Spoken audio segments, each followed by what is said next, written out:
नमस्कार and welcome. मैं हूं जया सिन्हा और रंग तरंग का ये बहुत ही खास अंक लेकर हम हाजिर हैं।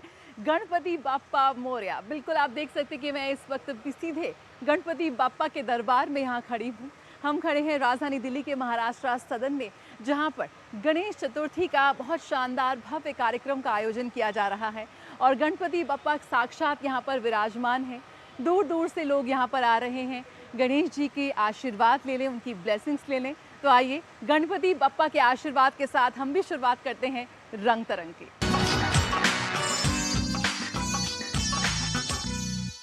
गणपति बाप्पा के दरबार में तो लगातार भक्तों का आना जारी रहेगा। आइए आपको लिए चलते हैं प्रख्यात नृत्यांगना सोनल मानसिंह की एक बेहद यादगार प्रस्तुति में, जहां सोनल मानसिंह पहुंची मंच पर और उन्होंने अपने शब्दों में, अपने अंदाज में, अपनी बेहद भावपूर्ण प्रस्तुति में कृष्ण कथा का मंचन किया।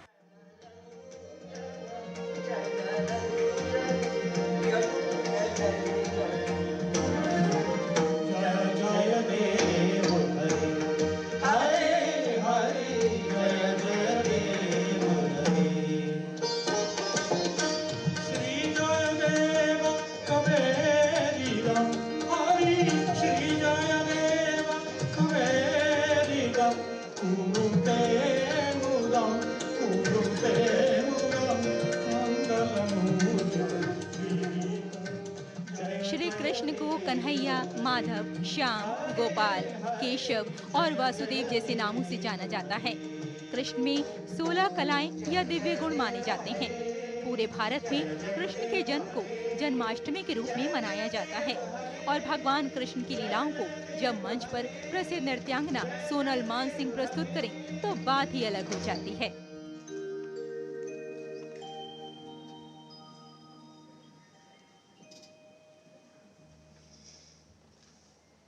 श्री कृष्ण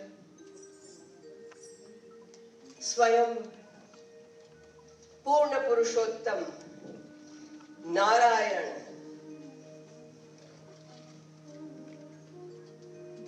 जिन्होंने जन्म लिया है गोकुल में, मां यशोदा, पिता नंद बाबा। देखा आपने सुंदर लाल लाल ओंठ, टिमटिमाती आंखें, घुंघराले काले रेशमी बाल और दिन दुगुना रात चौगुना जो बढ़ता है, ऐसा नंदलाल। जितना बढ़ता गया उतने ही उधम भी तो बढ़ते गए। कहते हैं कि थोड़ा चलना आया तो डर बढ़ करके गोपियों के घर में घुस जाना और दूध दही माखन की मटकियां तोड़ना। पहुंच तो सकते नहीं तो कहीं से उठाया कंकड़ और मारा। कभी छोटी सी गुले लेके मारी, कभी मित्रों को बुला के एक के ऊपर एक कंधों पे चढ़ के उतार के तोड़ी। अब एक दिन ऐसा हुआ, अकेले ही थे, चले गए। वहां गोकुल में तो सबके द्वार खुले ही रहते थे, आज की तरह नहीं था, तो चले गए और फिर ले गए थे साथ में कंकड़ पत्थर।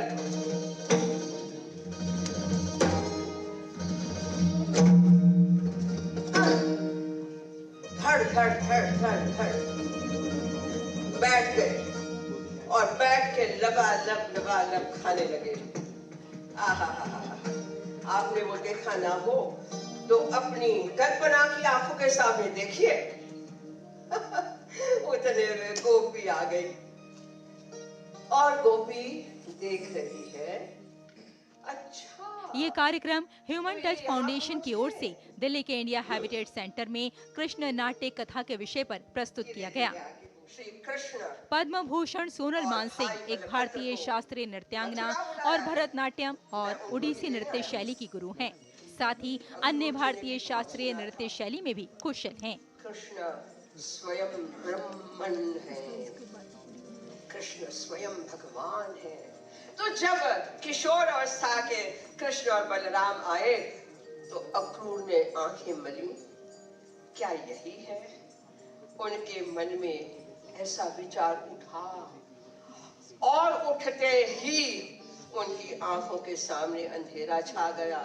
उन पलों में उन्होंने श्री कृष्ण के विश्व रूप के दर्शन किए। अक्रूर जी, श्रीमद् भागवत कहता है, प्रथम थे जिन्होंने कृष्ण के विश्व रूप का दर्शन किया।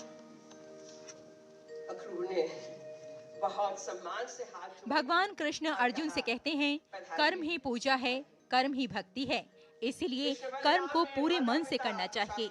और सोनल मानसिंह की नाट्य कथा प्रस्तुति उनके इसी जज्बे को करीब से देखने का मौका देती है। शायद इसीलिए कहा जा सकता है कि भरतनाट्यम और उड़ीसी पर गहरी पकड़ रखने वाली सोनल मानसिंह मात्र एक नृत्यांगना नहीं बल्कि प्रेरणा है। गोपियां दौड़ी हैं पीछे, देख रही हैं, जब तक धूल उड़नी बंद हो गई। अचानक हाय कृष्ण, हाय कृष्ण, हाय कृष्ण, हाय कृष्ण बोली जाओ जीवन हाय कृष्ण, हाय कृष्ण बोली जाओ जीवन का खनकारिया बनमाड़िया नील रतन। हाय कृष्ण बोली जाऊं जीवन का खनकारिया बनमाड़िया नील रतन। तार बिना मुई नहीं रखीबी, तार बिना मुई नहीं रखीबी, नसीब पुराण गा।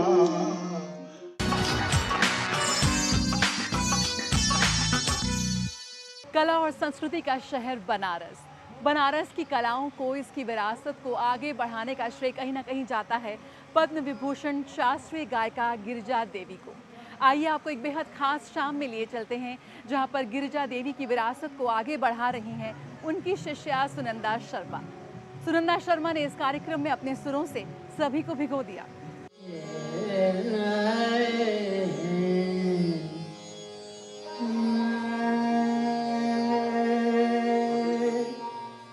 अपनी सुर लहरियों से सभी को भिगोती ये है बनारस घराने की मशहूर गायिका विदुषी सुनंदा शर्मा, जिन्होंने हाल ही में राजधानी दिल्ली में प्रस्तुत किया बूंदन फुआर नामक एक मनमोहक संगीत कार्यक्रम।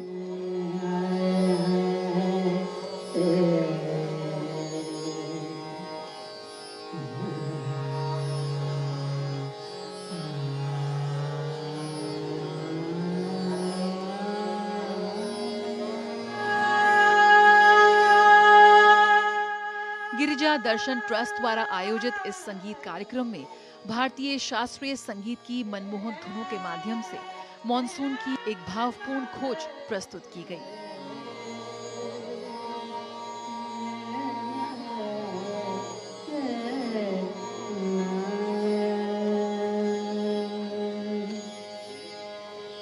गगन गरज चमकत दामिनी, गगन गरज चमकत दामिनी, गगन गरज चमकत। इस संगीत कार्यक्रम में हारमोनियम पर पंडित विनय मिश्रा, तबले पर पंडित मिथिलेश कुमार झा और सारंगी पर यू गुलाम अली सहित संगीतकारों का एक शानदार समूह शामिल था। साथ मिलकर इन्होंने एक ऐसा संगीतमय अनुभव तैयार किया जो बरसात के मौसम में मौजूद सभी दर्शकों को भिगो गया। ढोलन साडिवे वे गली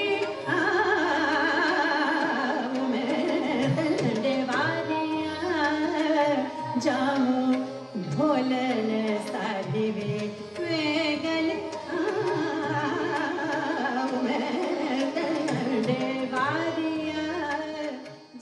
जम्मू और कश्मीर के उपराज्यपाल मनोज सिन्हा ने इस कार्यक्रम में मुख्य अतिथि के रूप में शिरकत की। इस मौके पर उन्होंने कहा कि मॉनसून संगीत उत्सव बूंदन फुहार भारतीय शास्त्रीय संगीत का एक सुंदर उत्सव प्रस्तुत करता है।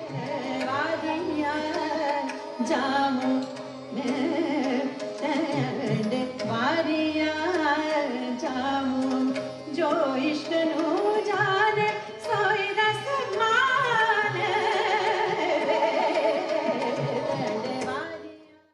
मानसून के इस उत्सव में बूंदन फुहार का आयोजन वास्तव में कला संगीत के सुव्यापकता का उत्सव है और हम कह सकते हैं कि इसका भाव कुछ ऐसा ही है जैसा कबीर दास जी ने कहा था कि समुद्र समाना बूंद में बूझे बिरला कोई। पीढ़ियों तक फैली संगीत परंपरा के साथ सुनंदा अपनी भावपूर्ण प्रस्तुतियों से दुनिया भर के दर्शकों को मंत्रमुग्ध कर चुकी हैं।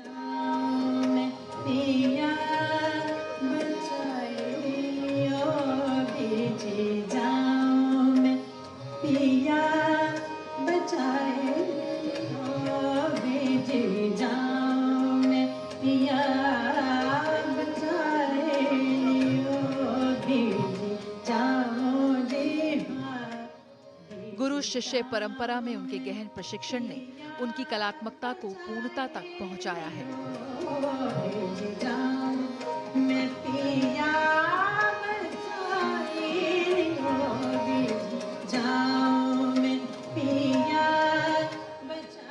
इस कार्यक्रम के जरिए संगीत के जादू के माध्यम से मॉनसून के सार को पकड़ने का प्रयास किया गया।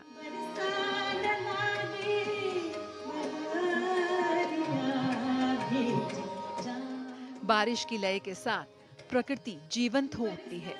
सुनंदा शर्मा की मधुर आवाज ने दर्शकों को मंत्रमुग्ध कर दिया।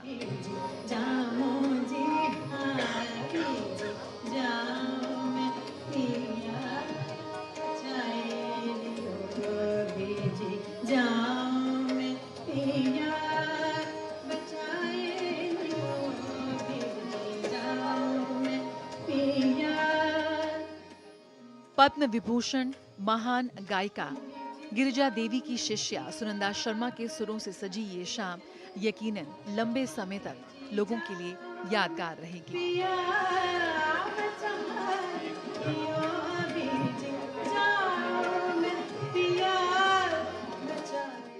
जया सिन्हा, रंग तरंग, डीडी न्यूज।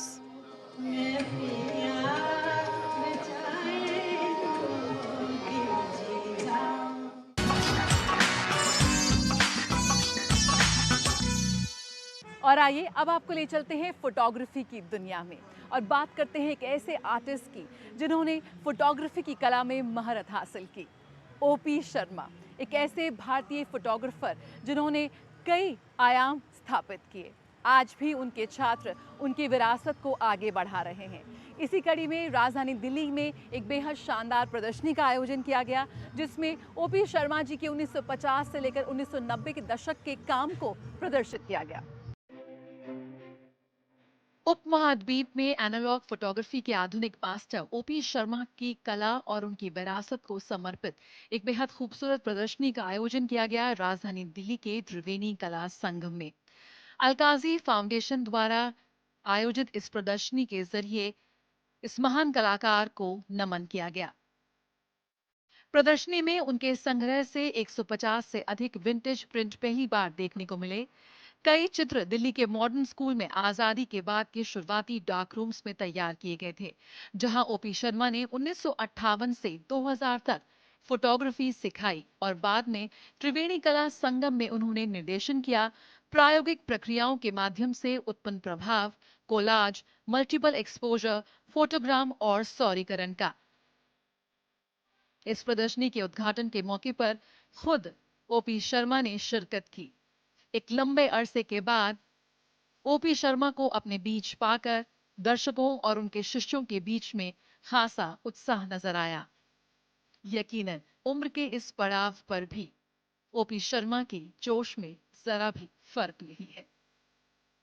मैं बहुत ज़्यादा खींचने वाला बनाने वाला तस्वीर नहीं हूँ, क्योंकि मेरे मानना ये है कि जब आप शटर प्रेस करते हैं तो आपके दिमाग में तस्वीर बैठती है कि कैसी बनेगी, और वो बनाना पर टाइम लगता है। तो मैं बड़ा स्लो मेरा रहा, लेकिन फिर भी मेरे ख्याल से कम 4-5 हज़ार तो प्रिंट मैंने बनाए। ये प्रदर्शनी सचित्रवाद पोस्ट की अब तक अनछुई दूसरी लहर को दर्शाती है। भारत में एनालॉग प्रिंट मेकिंग और प्रयोग का फोटोग्राफिक इतिहास रहा है। ये चित्रकारों की प्रतिबद्धता और आशावादी दुनिया को उजागर करने का एक प्रयास है। इस मौके पर ओपी शर्मा जी के कई शिष्य भी एकत्र हुए। तो यहाँ पे जो हम देख रहे हैं वो उनके ओवर मल्टीपल डेकेड्स का काम है, एंड इसमें I think for anyone who seeing this exhibition today, आपको ऐसे बहुत सारे प्रिंटिंग टेक्निक्स, फोटोग्राफिक टेक्निक्स देखने को मिलेंगे जो डिस्क्राइब करते हैं एक अर्ली जनरेशन ऑफ फोटोग्राफी का जो वैल्यू सिस्टम था इन प्रिंटिंग एंड एक्सपेरिमेंटल फोटोग्राफी। तो उसका काफ़ी रेंज दिख जाएगा आपको। ओपी शर्मा के माध्यम से प्रदर्शनी 1947 के बाद चित्रात्मकता की अब तक अज्ञात दूसरी लहर का चित्रण करती है। ये शो एक कलाकार की विरासत के साथ साथ भारत में एनालॉग प्रिंट मेकिंग और प्रयोग के एक विस्तृत फोटोग्राफिक इतिहास का प्रारंभिक उत्खनन है, जिसमें फोटो क्लब और सैलून का विकास भी दिखाया गया है। क्षेत्रीय और विश्व फोटोग्राफी में एक समृद्ध योगदान, ललित कला और वृत्त चित्र, चित्रांकन सहित एक समर्पित व्यवसाय, संग्रहकर्ता और शिक्षक शर्मा की विश्वव्यापी कृति हमें फोटोग्राफिक अभ्यास के संस्थागत परिदृश्य को आकार देने में एक व्यक्ति की महत्वपूर्ण भूमिका का पुनर्मूल्यांकन करने के लिए प्रेरित करती है। रंग तरंग के लिए सादिया की रिपोर्ट।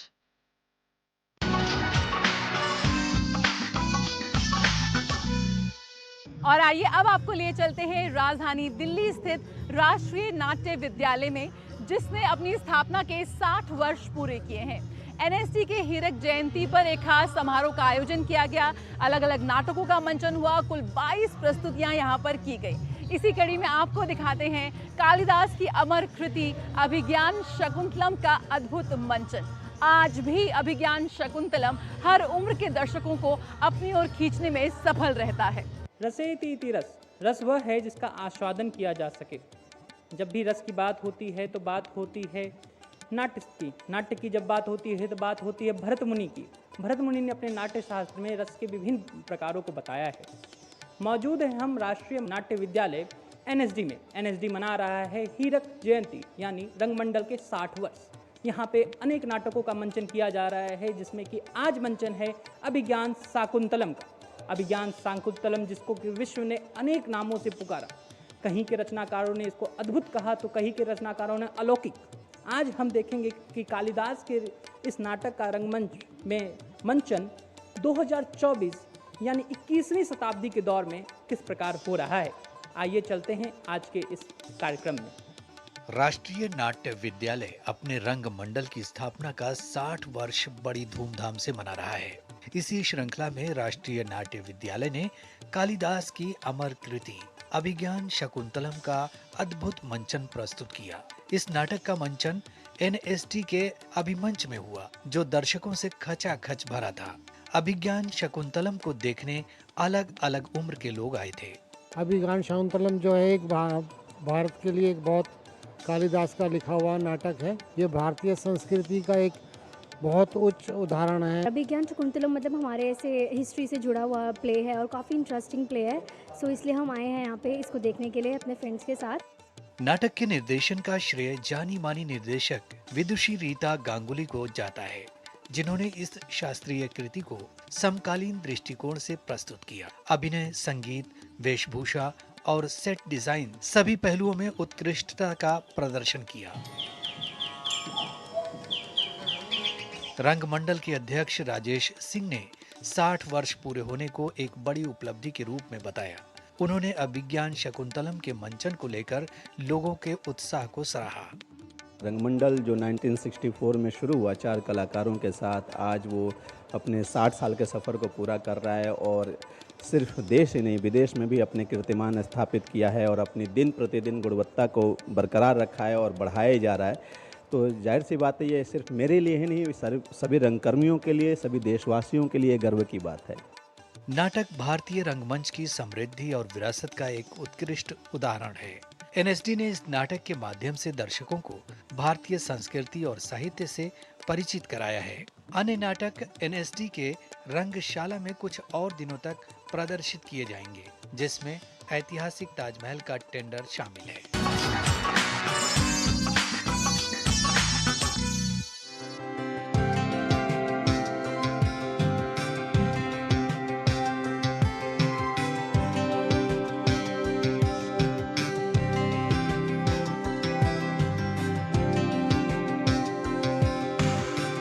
गणपति बापा के साथ साथ इस महाराष्ट्र सदन में गणेश उत्सव के दौरान पूरा महाराष्ट्र उठकर यहाँ पर आया हुआ है। आप यहाँ देख सकते हैं खास तौर पर स्टॉल्स लगाए गए हैं, जहाँ पर महाराष्ट्र की आर्ट एंड क्राफ्ट, वहाँ की संस्कृति की बहुत ही खूबसूरत झलक देखने को मिल रही है।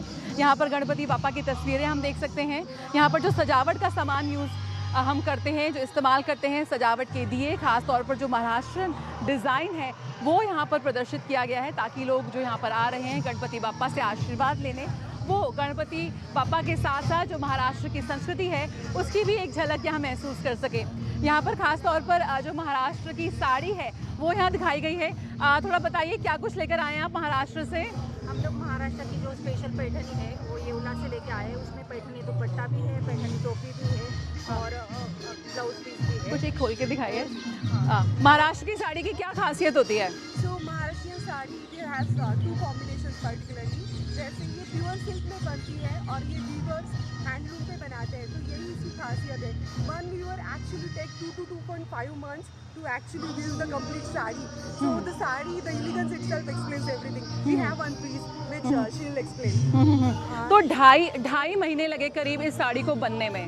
हाँ मैम, ये टिश्यू पैटर्न है, ये मशीन मेड होती है। जो हैंडलूम वाली होती है ना उसको 2.5 महीने लगते हैं। और ये जो इरकल है ये हैंडलूम वाली साड़ी है जो महाराष्ट्र और कर्नाटक के बॉर्डर पर बनती है। जो इसमें खन होता है, खन फैब्रिक, जिसमें ये उमनिया डिज़ाइन भी है और हाथी मोर वाले एक स्पेशल डिज़ाइन होता है।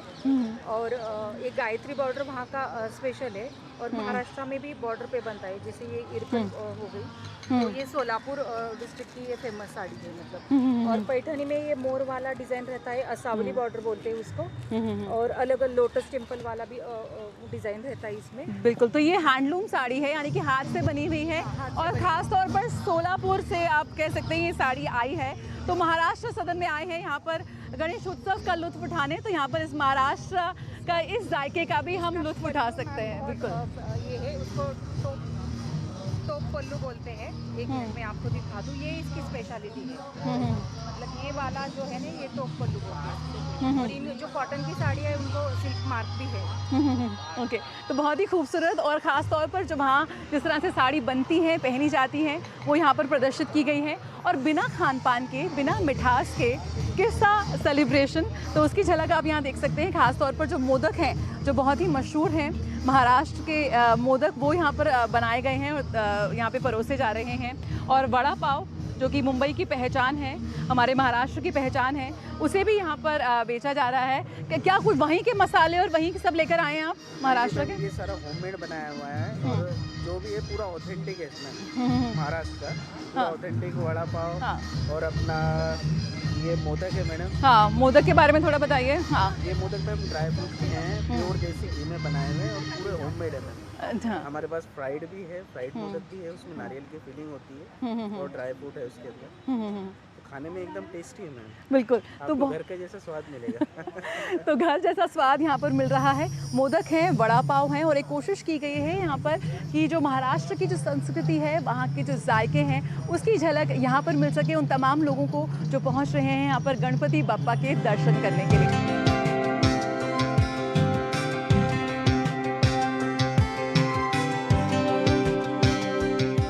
गणपति बाप्पा आपकी हर इच्छा को पूरी करे, यही हमारी कामना है। गणपति बाप्पा के बाद यानी कि गणेश चतुर्थी के बाद तैयारी शुरू होगी नवरात्रि की और उसके बाद आएगा दशहरा। सही कहा है किसी ने कि जो भारत देश है वो त्योहारों का देश है। ये त्योहार हमारे जीवन में हज़ारों रंग भर देते हैं, हम एक दूसरे से जोड़ते हैं और यही प्रयास रंग तंग के जरिए हमारा रहता है, जिसमें हमारी कोशिश होती है कि आपको भारत की कला संस्कृति के विभिन्न रंगों से सराबोर कर सकें। तो अगले हफ्ते फिर हाजिर हो जाएंगे कला और संस्कृति के और भी विभिन्न रंगों को समेटे। फिलहाल आज के लिए मुझे और मेरी पूरी टीम को दीजिए इजाजत। नमस्कार और एक बार फिर गणपति बप्पा मोरया।